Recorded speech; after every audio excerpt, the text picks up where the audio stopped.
When you are recovering from a relationship that has brought a lot of damage and chaos into your life, it helps to find ways to reduce the chaos. And even though it seems like a lot of things might be out of your control, there are so many things that are within your control. When we do certain things in our recovery journey, we often, without meaning to, trigger ourselves.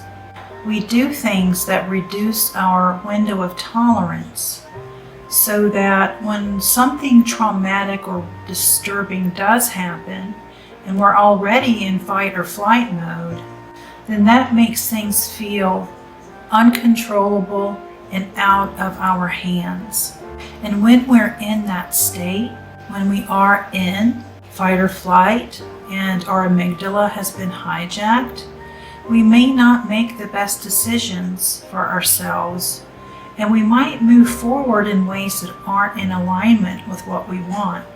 So you might be wondering how you can stop living a chaotic life. The first thing I would recommend is if you were dealing with a romantic relationship that is ending for whatever reason. Maybe you have been discarded, or what seems like a discard, or maybe you finally left because you realized that things would never get better in that relationship. I invite you to avoid certain behaviors that can actually trigger you and keep you in that heightened state of anxiety and panic.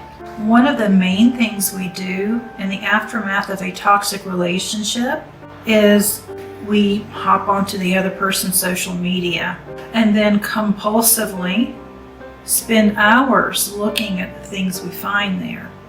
And while we're doing that, we haven't blocked the person who caused so much emotional harm. The reason I advocate so strongly for no contact, if it's possible, is because it is a constant trigger. You get triggered whether or not you answer the phone or answer the text or answer the email. You also get triggered when the other person doesn't reach out. When you block the person and go no contact, especially if you don't share custody of minor children, it's always better to go ahead and seal that person out of your life. The people that I've seen who have not implemented no contact correctly, they are stuck spinning their wheels and stewing in trauma on a regular basis. My life looks so much different now than it used to. I have learned to train myself to avoid things that cause me emotional harm or that cause me emotional pain, anything that's heartbreaking, anything that I personally can't control. So I don't watch the news. I have no idea what's going on in the political world right now. And that might make me ignorant in some ways, but it also makes me a lot happier. I don't follow social media accounts that trigger old traumas, but not even necessarily that, because I don't really have a lot of triggers anymore. I'm very careful about what I feed my mind. If I happen to be scrolling on my social media and something hits me and makes me feel mad or sad, and it's something I have no control over, I unfollow that account. When I get up in the mornings, I sit on my couch silently, a lot of times before anyone else has even gotten out of bed. And I enjoy my cup of coffee, and I enjoy the wildlife that lives around my house. I keep things simple. I'm very choosy about who I let into my personal space. I'm very careful about my schedule or my workday. This is why I don't do any kind of business or calls after a certain time. I also don't open up my weekends because those are times reserved for family and my loved ones. When things start to feel overwhelming, I take certain actions so that I can be on top of my mental well-being. This is why Several times during the year, I shut down my coaching practice because working with traumatized people, even though it's my ultimate mission to help, I still experience vicarious trauma. These toxic relationships, the stories I hear, are extremely heartbreaking. So I have to take a break from that when I feel that my capacity to absorb those things and hear those things is wearing thin. I don't have a lot of noise in my environment. I try to keep things as quiet as possible. That's partly because I'm a highly sensitive person and I have a hard time tolerating different sources of stimuli, whether that's a television, the news, or even abrasive music. I'm also careful about the things I read. I rarely ever spend any time researching narcissism anymore. If I do need to do research, I typically turn to the dark triad, criminology or forensic psychology. But if I'm going to read something, I generally do that as a form of self-development. So my library is full of books that are soothing to my soul. There have been so many times over the past several years that I've had to go through yet another phoenix process.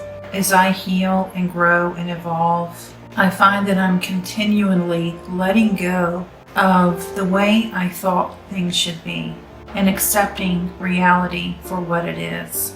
I've also learned how to uphold important boundaries in my life as another buffer against chaos and discomfort. Boundaries are especially important if you are in the very beginning of your healing journey. And probably the biggest tip I can give you about boundaries is to not allow people access to you who have mistreated you. The privilege of them having you in their life comes with certain responsibilities, and at the very least, they should have treated you with respect. At this point in my life, I don't leave the door open for anyone who would want to take advantage of me or use me or project their baggage on me. So it's time to let go of the guilt. If the person really cared about you and the relationship you had with them, they would have made that obvious. Is that something you can let go of today? Can you seal toxic people out of your life? Whether that's a romantic partner, a family member, a coworker, is it really worth leaving them access to contact you whenever they want? That door closed when they refused to treat you with respect. They shouldn't be able to see your social media. You shouldn't be looking at theirs. They don't have a right to be in your life after the way they treated you. That's a privilege, and it's a privilege that they did not earn. I also intentionally plan time for relaxation and just doing nothing. In today's world, it no longer makes sense to wear ourselves out and engage in a grind culture where making a lot of money and collecting material things is more important than enjoying life and connecting with ourselves. Grind culture has no place in my life, and even though I might not be making as much money as I could if I put in some extra time, I'm okay with that, because more money doesn't mean anything if I'm miserable. Because of the boundaries I've placed in my life, a lot of them I implemented many years ago, and I continued to uphold those boundaries, because that's the thing with boundaries. Once you state what your boundaries are, then you have to get to work on maintaining those boundaries. We cannot leave our boundaries in other people's hands, meaning that we can't simply tell someone not to call us.